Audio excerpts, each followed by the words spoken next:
Hey everybody, thank you very much for joining me for this Saturday edition of Amazon Sellers News. This is my boy Max. You want to say hello? Hi. All right, now we're going to be talking about Amazon Sellers breaking news, and you may hear some dogs barking. You may hear my awesome neighbors in the background on the trampoline. Max is going to go play so doesn't distract me. Mush. Bye-bye, Max. Okay, so I hope the sound is okay. Today's Amazon Sellers breaking news, CBD Product Suspensions. We saw these about 3 weeks ago. Then they died down tremendously, and now this week they've been back up. Callio, thank you very much for joining me. I don't know what time it is in Australia, but if you guys don't know, she is the #1 thought leader on online sales in all of Australia.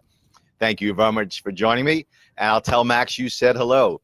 So there are significant restrictions on CBD products, and if you are selling CBD products on Amazon.com, Amazon anywhere in the world, you need to make sure that you're not violating their policies.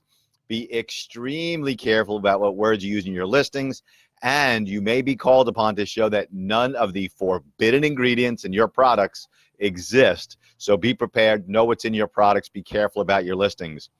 Breaking news story number 2, increase in suspensions and responses with invoices from Liquidators. Now, the last few years, Liquidators have actually changed their names and started to provide Amazon sellers with receipts and invoices that don't have the word liquidator on them, and that is way better for Amazon sellers. So if you are buying in Liquidators and then selling on Amazon, see if you can get better invoices, see if you can get better receipts, because the word liquidator is a problem. The problem died down for a while, but now it seems to be creeping back up. So suspensions, when you have invoices from Liquidators, try and get new invoices. Retail arbitrage, breaking news. Now, there has always been tons and tons of money to be made in retail arbitrage, but over the last 3 years or so, Amazon has been trying to weed you guys out unsuccessfully, and there's still lots of money to be made. When you are doing retail arbitrage, the easiest cases to get reinstated, the easiest suspensions to win, are when you have more detail on your receipts, okay? The more detail, the better. The color, size, quantity, price. Don't redact anything at all. Invoices and receipts with more detail are always better to fight back when Amazon hits you with that inauthentic listing or account suspension. All right, 4th breaking news story of today on this beautiful Saturday here in beautiful downtown Long Beach, New York. Fortnite, Minecraft, gamers, and streamers. Now, all of these different companies own copyright interests in their works, whether they are registered or not. And the larger players actually have filed trademarks and approved trademarks by the USPTO. Now, if you've been watching these news programs, you know that the United States Patent and Trademark Office issues tens of thousands of invalid marks and patents every year.